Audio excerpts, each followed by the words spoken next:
एक ऐसा कातिल जिसने 931 लोगों को सिर्फ एक रुमाल से मार डाला।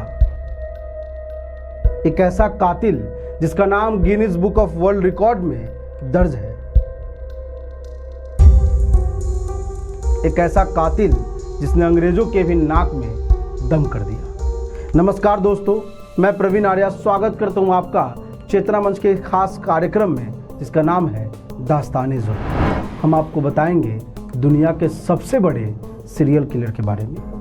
अगर आप इतिहास में रुचि रखते हैं तो इस सीरियल किलर का नाम जरूर सुना होगा। आखिर कैसे उसने एक ही रुमाल से 931 लोगों का कत्ल कर डाला। जानने के लिए देखिए हमारी ये वीडियो। जब भारत में मुगल काल चल रहा था तब मुसलमानों में से बहुत से ऐसे ठग पैदा हुए जिन्होंने सन 1300 से लेकर 1800 तक करीब 20 लाख लोगों का बेरहमी से कत्ल कर दिया था।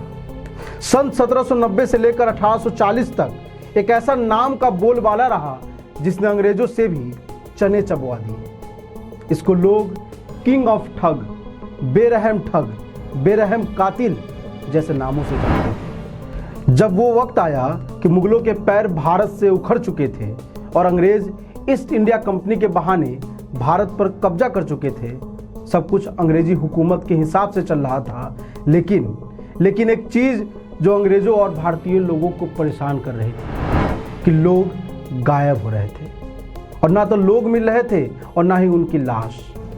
गायब होने वाले में से व्यापारियों का काफिला, तवायफों का काफिला, सेना का काफिला, पुलिस का काफिला, तीर्थ यात्रियों का काफिला, फसल बेचने जा रहे लोग सभी गायब हो जाते थे। तो अंग्रेजों ने इससे परेशान होकर कुछ डिटेक्टिव यानी कि जासूस लगाए, ये पता लगाने के लिए कि आखिर माजरा क्या है।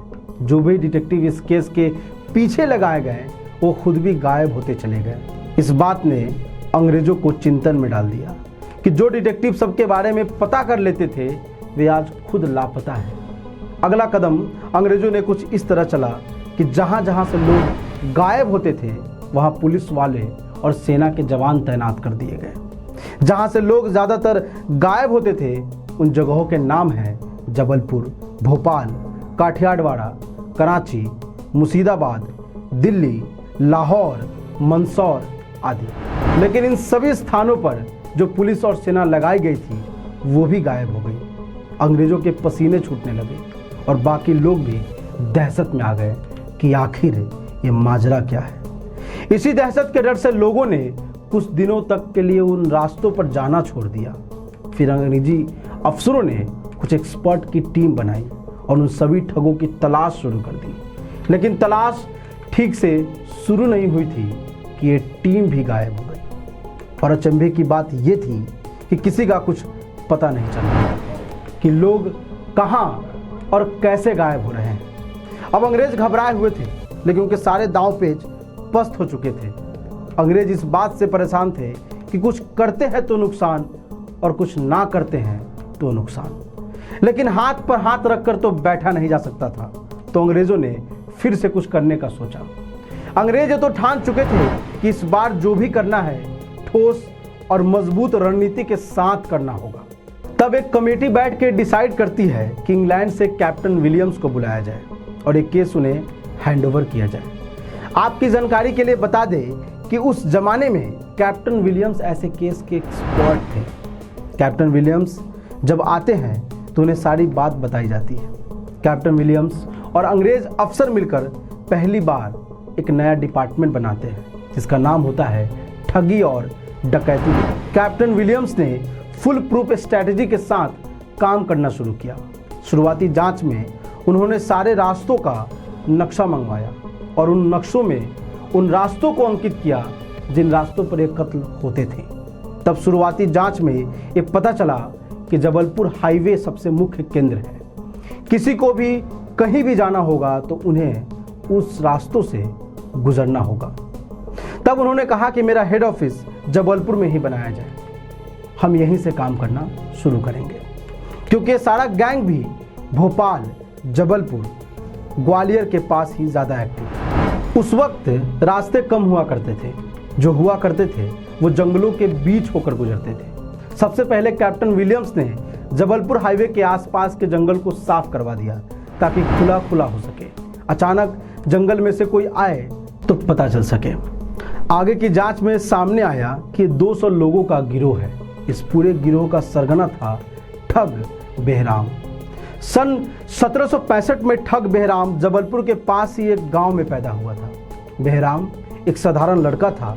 करीब 16-17 साल की उम्र में उसकी मुलाकात सईद अमीर अली से हुई, जो कि पहले से ही कुछ लुटेरों के गिरोह में मिला हुआ था। फिर बेहराम और अली ने मिलकर छोटे मोटे लोगों को लूटना शुरू कर दिया। फिर बेहराम ने एक अंग्रेज अफसर की बेटी को अपने प्यार में फंसा लिया, जिसका नाम डॉली था। जब कोई व्यापारी रास्ते से गुजरता तो वे डॉली को आगे कर देते थे और डॉली उन शख्स को अपनी बातों में लगा लेती थी। तभी मौका देखकर ये उसे लूट लेते थे। कुछ वक्त बाद डॉली बेहराम को छोड़कर चली जाती है, लेकिन तब तक बेहराम अली के साथ मिलकर एक गैंग तैयार कर चुका था, जिसमें अली बेहराम का राइट हैंड था। लेकिन अब उनके साथ डॉली नहीं थी, तो इन्होंने लोगों को लूटने की अब नई रणनीति बनाई। यह पूरा गैंग ताक में रहता था कि कब यहाँ से व्यापारियों का कोई काफिला गुजरे।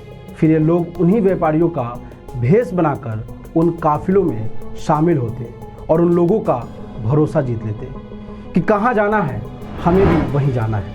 थोड़ा थोड़ा आगे चलकर ये दो चार करके व्यापारियों के गुट में शामिल होते जाते और कभी कभी तो हफ्ते 10 दिन तक व्यापारियों के साथ चलते थे, क्योंकि रास्ता लंबा होता था। जब तक यह एक काफिले से ज़्यादा बंदे शामिल नहीं हो जाते थे, तब तक यह हमला नहीं करते थे। जैसे ही इनकी संख्या उन काफिलों से ज़्यादा होती, वो सुनसान जगह पर मौका देखकर सबको मार देते। मारने का तरीका भी अलग था। यह 3 बंदे मिलकर एक को मारते थे। एक हाथ पकड़ता, एक पैर, और बेहराम एक पीले कलर के रुमाल से, जिसके दोनों सिरे पर 2 सिक्के बंधे हुए थे, उससे सबका गला घोंटकर सबको मार देता था। वह रुमाल का इस्तेमाल इसलिए करता था क्योंकि उसे खून पसंद नहीं था। लोगों को मारने के बाद वे किसी कुएं या नदी में उसकी लाशों को फेंक देते थे और कभी कभी दफना देते थे। यही वजह थी कि कोई लाश उनको मिलती नहीं थी। नदी में फेंकने से पहले वह सभी मुर्दों के घुटने तोड़ देते थे। एक अजीब बात यह भी थी कि लोगों को जहाँ से दफनाते थे, वहाँ उसके ऊपर बैठ के ये सब गुड़ खाते थे। माना यह भी जाता है कि कोई अनजान व्यक्ति भी वहाँ बैठ के इनके साथ अगर गुड़ खा लेता था, तो वो भी इनके गैंग में शामिल हो जाता था। ऐसा करके इनका गुट बढ़ता चला गया। सन 1809 में जब कैप्टन विलियम्स आए, तो उन्होंने भी पुलिस, डिटेक्टिव और फोर्स लगाकर भी कोई फ़ायदा हासिल नहीं किया। बहुत लंबे वक्त के बाद 1832 में अली, जो बेहराम का राइट हैंड था, वो कैप्टन विलियम्स के हाथ लग जाता है। अली को सब फिरंगा बुलाते थे क्योंकि वह लंबा गोरा चिट्टा था। अली को बहुत दर्दनाक टॉर्चर करने के बाद उससे पूछताछ की जाती है। चूँकि अली सब जानता था, तो वो अंग्रेज़ों को उन सभी जगह पर ले गया जहां इन्होंने लाशों को दफनाया था। रिपोर्ट बताती है कि सिर्फ अली के निशानदेही पर 5 लाख कंकाल बरामद हुए, जिसमें 500 कंकाल अली के मारे हुए लोगों के थे और बाकी पहले के बदमाशों के मारे हुए लोगों के थे। अली ने बेहराम के भी कई ठिकाने बताए, लेकिन बेहराम ठिकाने बदलता रहता था, इसलिए हाथ नहीं आ रहा था। अली की गिरफ्तारी के बाद भी कैप्टन विलियम्स को 7 साल लग गए बेहराम तक पहुंचने में। जब बेहराम पकड़ा गया तो बिल्कुल भी अचंभित नहीं था, वो सामान्य लग रहा था। बेहराम ने बताया कि मैं सबका हिसाब रखता हूँ, मैंने टोटल 931 लोगों को मारा है। फिर बेहराम के साथियों को भी पकड़ा गया। बेहराम और उनके साथियों को अलग अलग फांसी दी गई। अंग्रेजी हुकूमत के आदेश पर सभी को जंगलों के पेड़ पर लटका दिया गया। बेहराम का यह भयावह काल 1790 से लेकर 1840 तक, यानी कि पूरे 50 साल चला। 50 सालों में उसने न जाने कितने लोगों को लूटा, कितने लोगों को मारा, क्योंकि 931 का आंकड़ा तो वह है जो उसने गैंग बनाने के बाद गिनना शुरू किया। लेकिन छानबीन यही नहीं रुकी। कैप्टन ने आगे छानबीन में पता किया कि बेहराम अपने आसपास पड़ोसियों से अपने पूर्वजों का पूरा किस्सा सुना हुआ था। जब फसल का वक्त होता था, उस वक्त ये खेती किया करते थे। खेती करते वक्त कोई क्राइम नहीं करते थे। जब फसल तैयार हो जाती थी तब उसे बेचने के बहाने वहाँ से निकलते थे। जबलपुर सबसे मुख्य रास्ता था, तो वहाँ के लोकल व्यापारियों से इनका अच्छा तालमेल था, जिससे कि इन्हें काफ़ी फ़ायदा, काफ़ी मदद मिलती थी। ये लोग वहाँ के व्यापारियों से वो सामान खरीदते थे जिस सामान के व्यापारियों के काफिलों में इनको शामिल होना था, और सामान लूटकर उन्हीं व्यापारियों को बेच देते थे। तो जब जांच में उन व्यापारियों के नाम सामने आए तो उन्हें भी सज़ा सुनाई गई, और कैप्टन विलियम्स उस पीले रुमाल को अपने साथ ले गए, जिससे 931 लोगों का गला घोटकर उनकी सांसें उखाड़ी गई थी। तो दोस्तों, कुछ इस तरह थी दुनिया के बेहद खतरनाक, बेरहम बहराम की कहानी, और इस कहानी को आप तक पहुंचाया है हमारे साथी मुकेश दक्ष ने। इसी के साथ मैं आपसे विदा लेता हूं। नमस्कार।